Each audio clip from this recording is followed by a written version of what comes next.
This morning, let's explore body and mind. This is Kilroy. This is Lama Jigme Gyatso of the Buddha Joy Meditation School. Welcome to Meditate Like a Jedi. This is the Lama you are looking for. This morning, we could chant and meditate and enjoy a lesson or two. But first, if you love Star Wars and you wish to meditate as transformatively as Princess Leia learned to do during the training she received in the events following Return of the Jedi, be sure to subscribe and ring that notification bell. I'm going to take a moment to futz around with that which passes for my side monitor.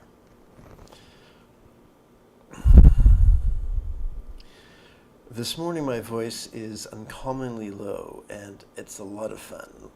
Normally I sound prepubescent. I sound like I'm 12 years old preparing for my bar mitzvah.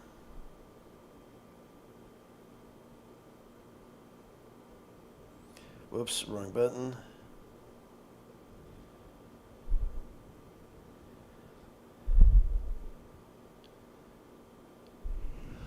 Well, that's good. Get the side monitor going. That's a lot of fun. Let's see. Oh, yes. While we're at it, well, I think I'll have to wait on that. Okay. If at any point during this morning's live stream you have a question about meditation or philosophy or even chanting, do not be shy. Simply type your question into the chat window on the right-hand side of the screen. Now, of course, if you're watching a replay, you'll want to type your question in the comment area below the video. The easiest way to get my attention if you have a question, though, is to scroll down in the description area below the video and click the link for the free members-only Facebook group. Apply for membership there. It is a moderated group which is designed to prevent trolls from participating. That's the easiest way to get my attention. I check that about once every 24 hours. Let's see. I guess that's it.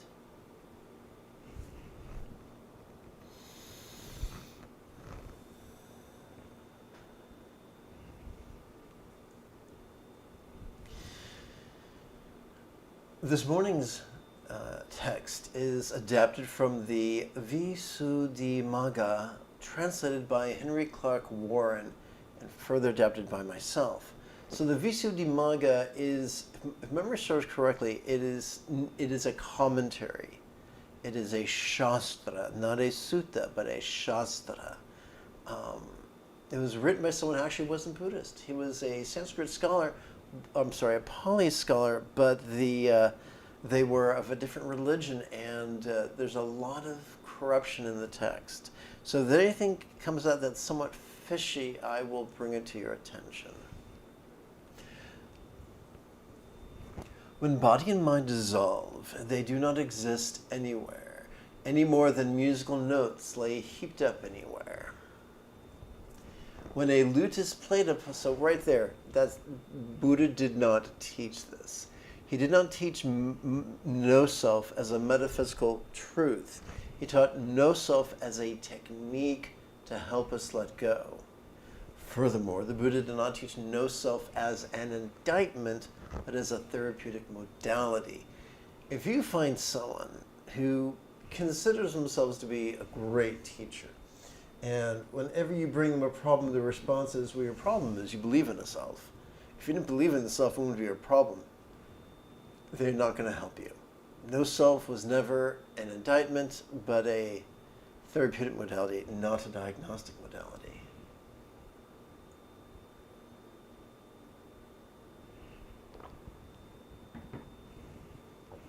Let's continue. When a lute is played upon, there is no previous store of sound. When the music ceases, it does not go anywhere in space. It came into existence on account of the structure and stem of the lute and the exertions of the performer.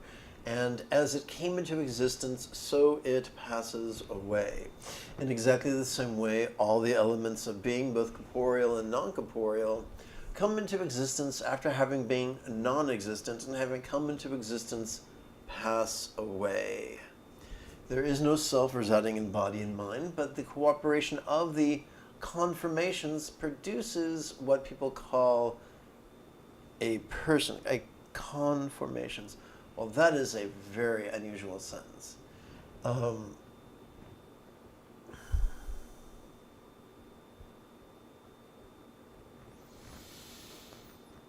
Once again, this is written from the position that no self is an idea to be either believed or understood. It's not. It's a technique to be played with. For instance, if we play with the rhetorical question, how could this not be me? It just helps us let go, and that's the only purpose of it. Paradoxical though it may seem, there is a path to walk on. There is walking being done, but there is no traveler. Once again, the author is attempting to thrust the reader into the choice of belief or non-belief, but that is a false choice, because belief and non-belief are both a form of grasping, both a form of rigidity, and best avoided. There are deeds being done, but there is no doer. There is blowing of the air, but there is no wind that does the blowing. The thought of self is an error, and all existences are as hollow as a plantain tree and as empty as twirling water bubbles. Well, this is dreadful. I must remember not to share this in the future. It really is dreadful.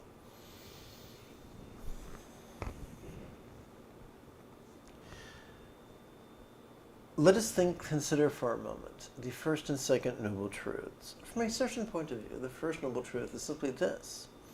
Ask biologists, they will tell you there are stressors. Some are circumstantial, some are physical, some are social, some are mental, but they are stressors. The question is not, will there be stressors in our lives? The question will not be, will the stressors affect the various facets of our life?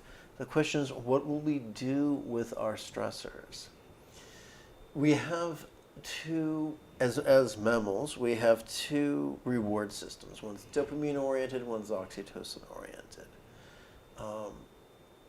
When it comes to survival, we are wired to fundamentally shove at some things, reach for other things, and cling to still yet other things. This is a survival mechanism. The organisms without a sense of self still exhibit those same impulses. It is not a result of stinking thinking. It is our basic survival wiring. Our ancestors who did not manifest those survival impulses simply did not live long enough to pass on their genetic material. So the question is not, do we experience shoving and reaching and clinging? The question is, what do we do with them? Do we notice them? Do we ignore them? Do we obey them? Or do we ignore them? Through the skillful use of the techniques of the Eightfold Path, we are able to notice everything, including our impulses, and we're able to notice them vulnerably, passively, viscerally, and spontaneously. Because of the magic of our autonomic nervous system, we're able to release them, so that although we are aware of them, we are not controlled by them like a puppet on the string. That is the liberation the Buddha offers us. And towards that end, the contemplations of no self are merely techniques to help us do that. Techniques such as the rhetorical question. How could this feel stressful? How could this never last? How could this not be me? Are not truths to be believed or understood, but techniques to be played with in harmony with our breathing, to help us to better let go. If that is all you use them for, that is most certainly enough.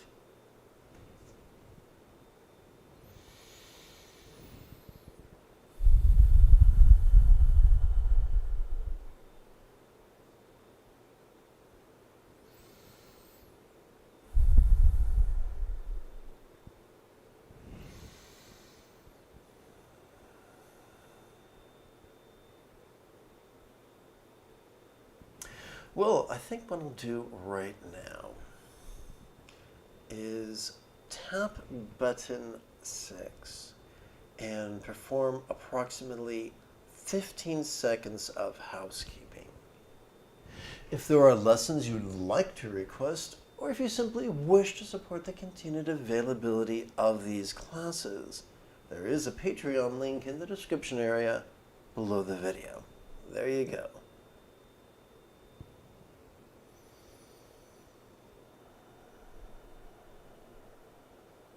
Going to tap button 9 and take us to this morning's practice text.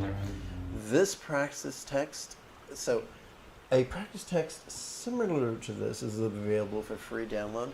This particular practice text will not be available until within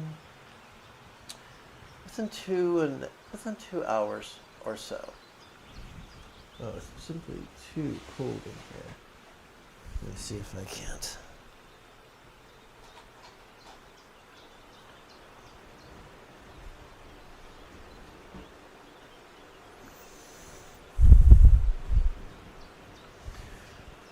Okay.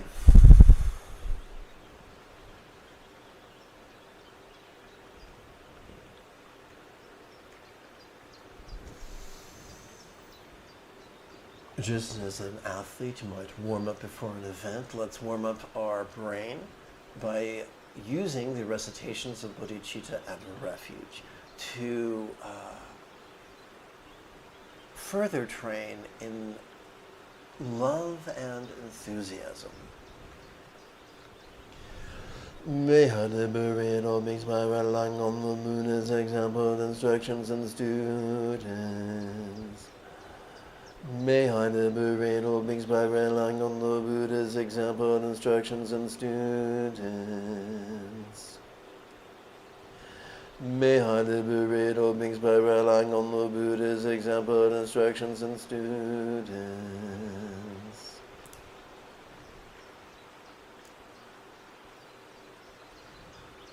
Let us chant the Heart of Wisdom Sutra.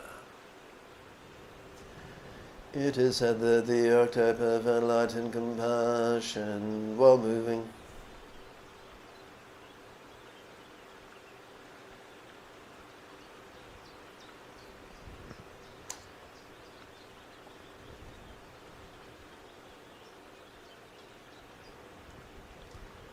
okay, well, that's an edit, so that means I need to update the date of the text for better record keeping.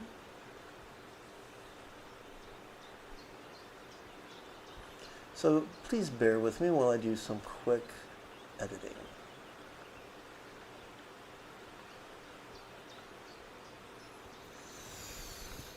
Today is the 11th.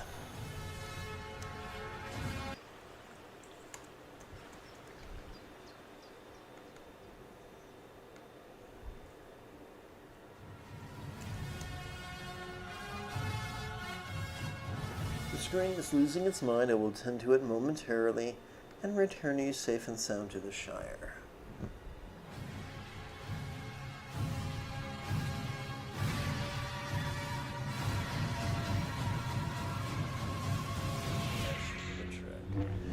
It is said that an archetype of enlightened compassion, while moving in the deep peace of perfect understanding, shed light on love, have aggregates and found them equally empty.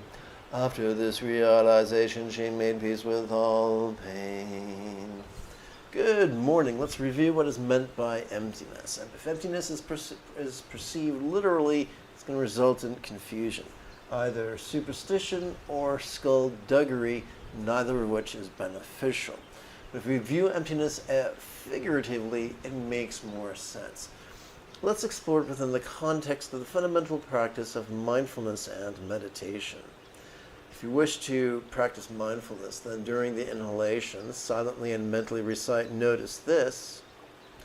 And if you wish to practice meditation, then during the exhalation, mentally recite, "Relaxing." Why would we do that? Neuroscience. Every inhalation accesses the sympathetic nervous system, which is wired for the sensory acuity that allows us to notice sensations, flavors, scents, sounds, sights, and the like, as well as emotions, intentions, thoughts, memories, and imaginings.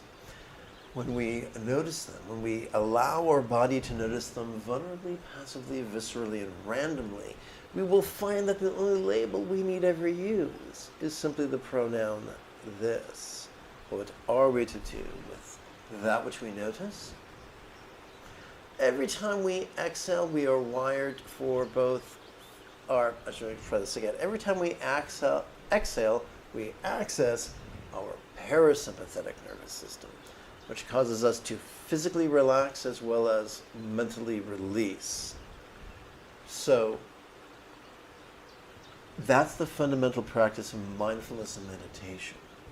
So when we exhale, whatever we previously noticed during our inhalation could now feel as if it was as non-graspable as a vast, empty void, like the illusion of the infinite azure sky on a bright and beautiful cloudless morn, which, although is tantalizing to the eye, is intangible to the grasp.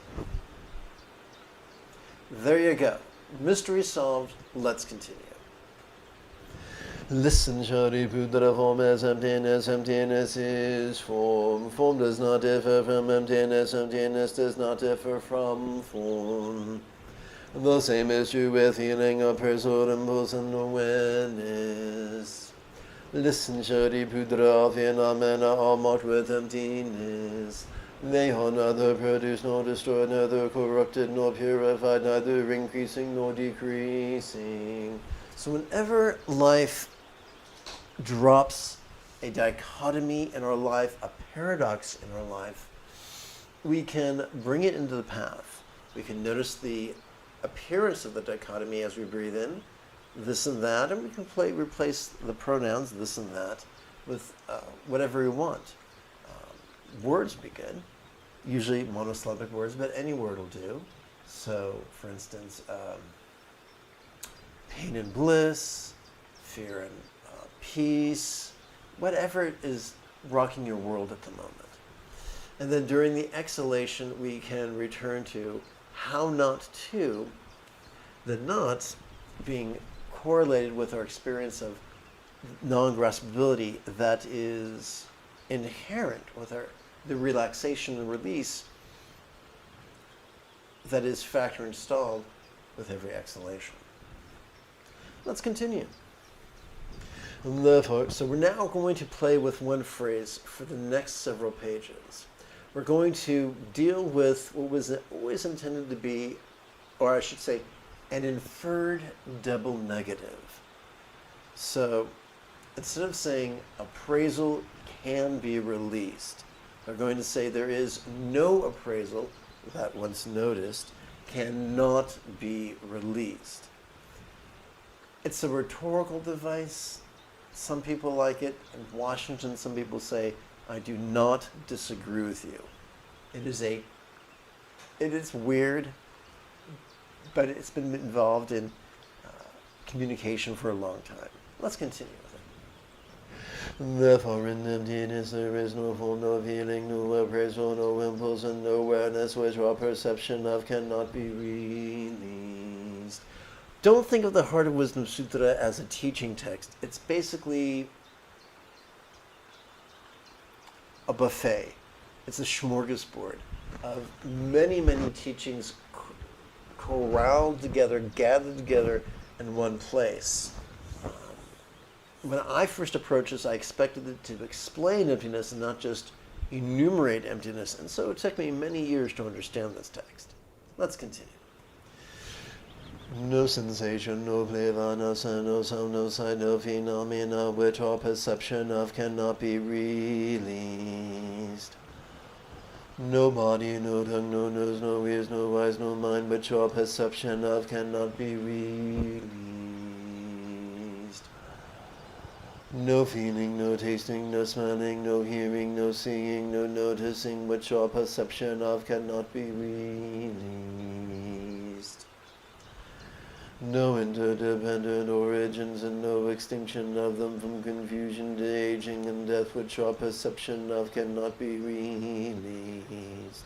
By the way, quick reminder, if you've just joined us, if at any point you have a question about chanting or meditating or philosophy, don't be shy.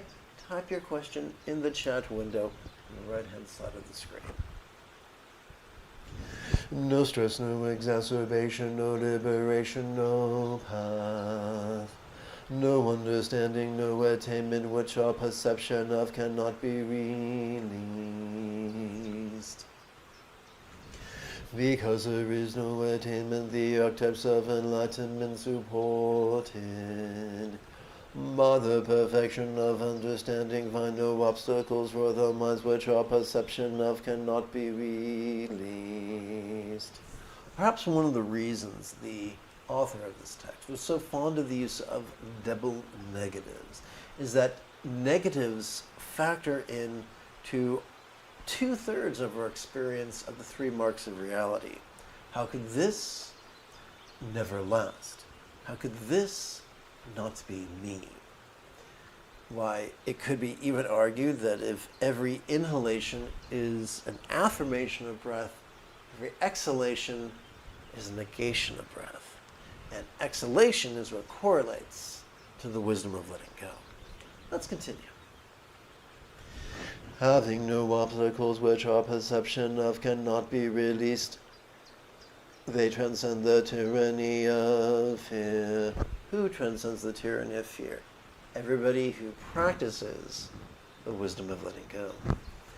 Liberating themselves forever from the tyranny of illusion and realizing perfect nirvana. So this stuff here in brackets is what I call an amplification. This is my attempt to reverse engineer metaphors into similes, because if people confuse a metaphor with a literal statement, great confusion manifests. All beauties of the past, present, and future things to this perfect understanding arrive at full right in universal enlightenment. Therefore one should know that perfect understanding is like a great mantra, is like an unequaled mantra. The destroyer of all suffering, the incorruptible truth. A mantra prashaparamita's perfect understanding could therefore be proclaimed. Now, this is important. We're using mantra as a simile. Perfect understanding is like a great mantra. So we're not saying there is an actual mantra which gives you perfect understanding. This is important to understand. Mantra is used merely as a metaphor for something potent and powerful.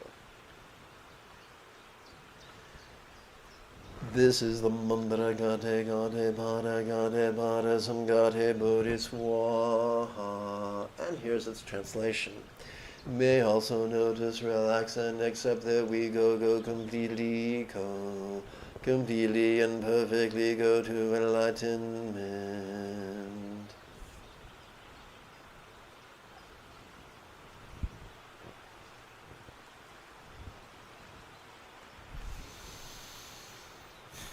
Now let's make our way over to the actual practice text. The fundamental practice of mindfulness and meditation has already been explored several minutes ago. So let's look at the idea of contemplation. Just as a kitty cat might spend the majority of its days napping in a distinctly cute and cuddly manner. Once it wakes up, yawns, stretches, picks a fight, knocks something off the mantelpiece, and then it'll have the zoomies. And after the zoomies, it'll return to, nap mode.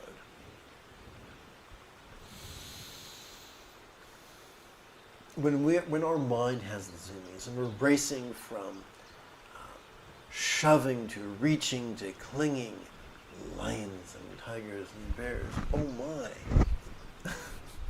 When our mind is running amok, we have two courses of action. The first one is to make cunning use of our primary exercise. Noticing this, relaxing, or notice this, relaxing. If that doesn't work, then we can actually replace the word this with an actual label for what we're experiencing. Notice rage, relaxing. Notice fear, relaxing. Notice greed, relaxing. Notice cling, relaxing. Something like that. If that we still feel like we are in agony, in such turmoil, we can always play with these 4 exercises, 3 of which are rhetorical questions. How could this feel stressful? And then we have our loving intention, our compassionate intention. All beings stress, may I soothe. We return to the wisdom exercise. How could this never last? And we conclude with, how could this not be me? Now, our job is not to answer these rhetorical questions. It is to play with them in such a way that helps us to make peace with the presence of that which is agitating, so that we do not try to control our circumstance-body relationships or mind.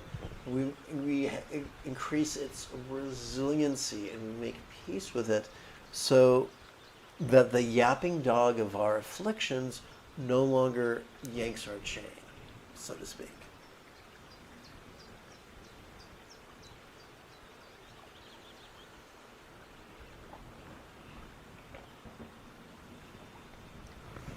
It is 27 minutes after the hour. Let's meditate.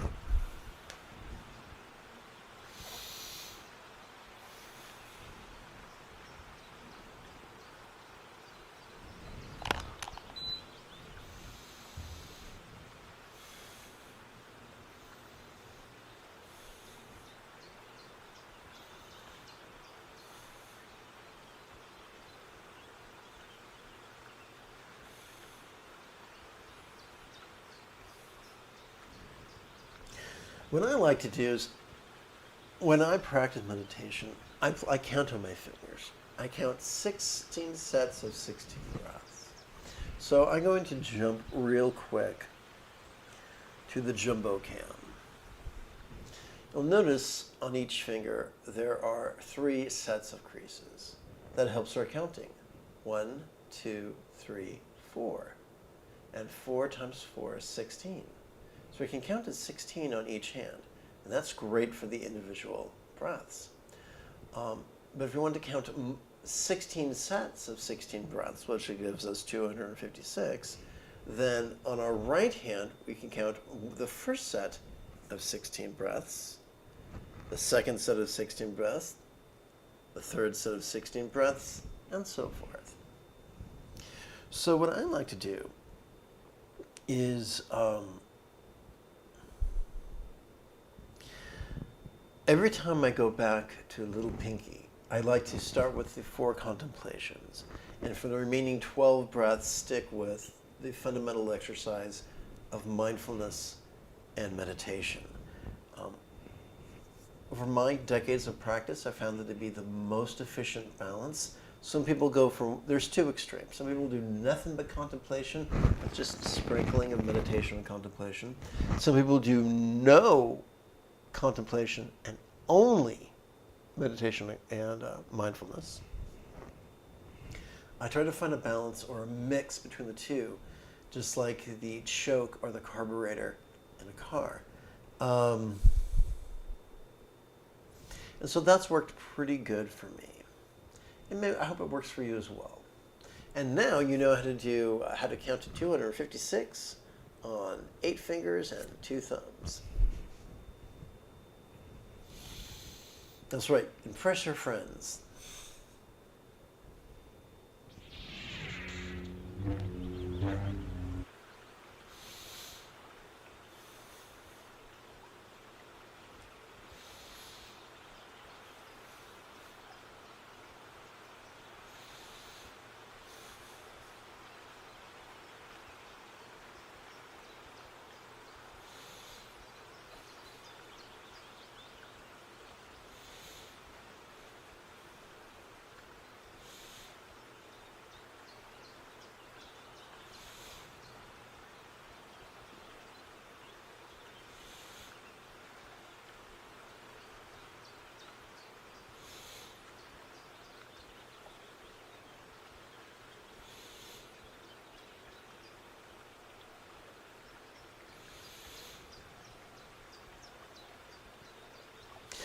If you've been around the block a time or two, you may have noticed that 256 rounds of breathing only gives you about 30 or 31 minutes of meditation.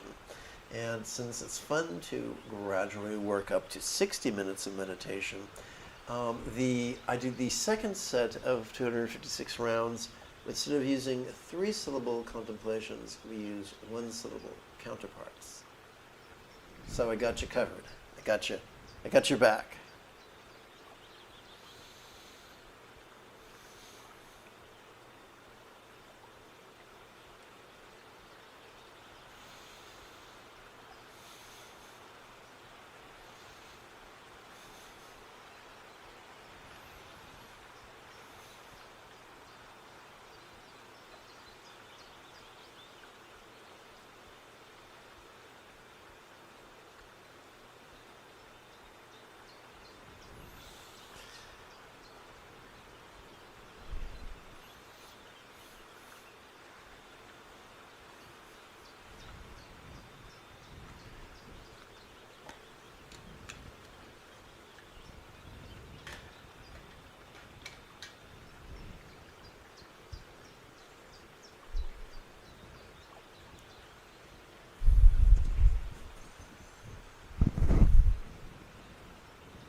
Well, that'll wake you up first thing in the morning.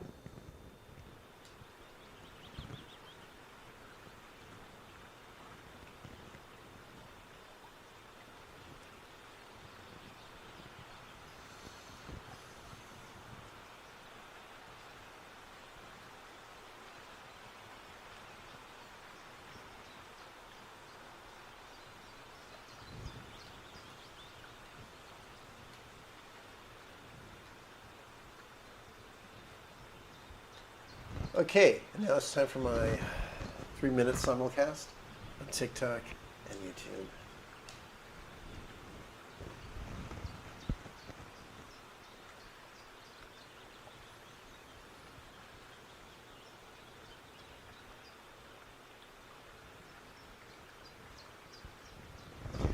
About 10, maybe 20 years ago, I visited another Dharma Center's fundraising event. It was a big gala. And there I was schlepping about using 2 canes with a heavy bag on each shoulder. And I was unfamiliar with the layout of the Dharma Center, and I stumbled. And someone approached me. And they did not say, "Are you okay?" They did not say, "May I help you?" They puffed up their chest, smiled, and said, "The kleshas feel the karma, do they not?" And it would have been so, and if, I'll tell you what, that person was more enthusiastic to show off their rudimentary understanding of Sanskrit than they were to actually take interest in the welfare of another, which does not speak well for the teachings of that Dharma Center. Let us train in such a way that our trainings in love and our trainings in the wisdom of letting go forever trump our self-importance.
In Shakespeare's Hamlet, we are first introduced to the idea of someone claiming that they must be cruel in order to be kind.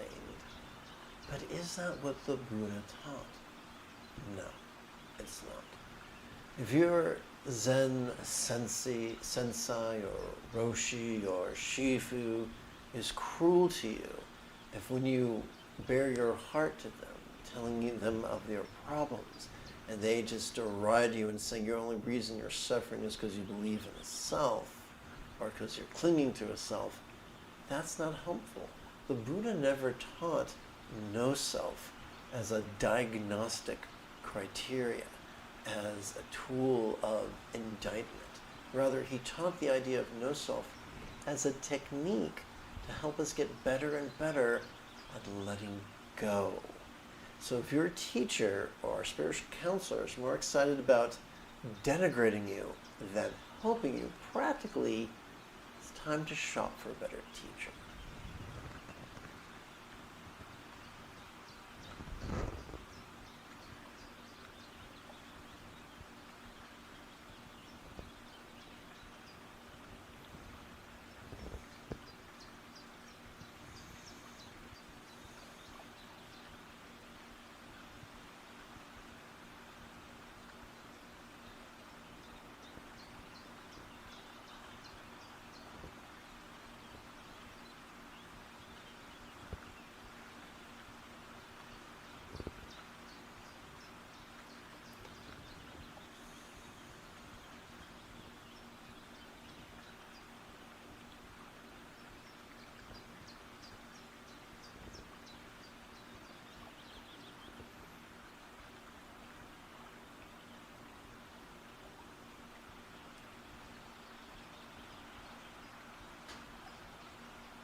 Welcome to the live stream. If you have any questions, type them in great detail in the chat window.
So we're going to play with the same 5 exercises, this time in a one-syllable format.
Going to take a moment to reach for my zafu.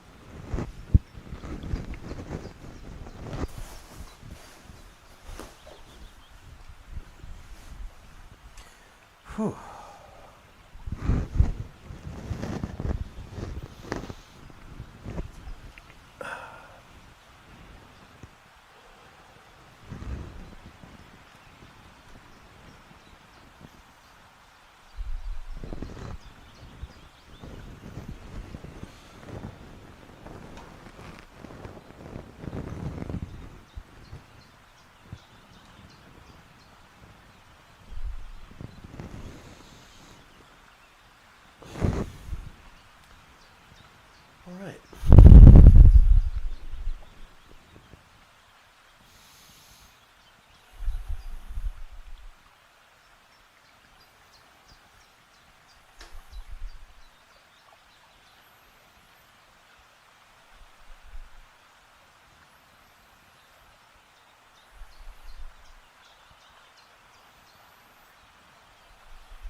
And now let's seal our practice with 2 chants, beginning with the ethics of kindness.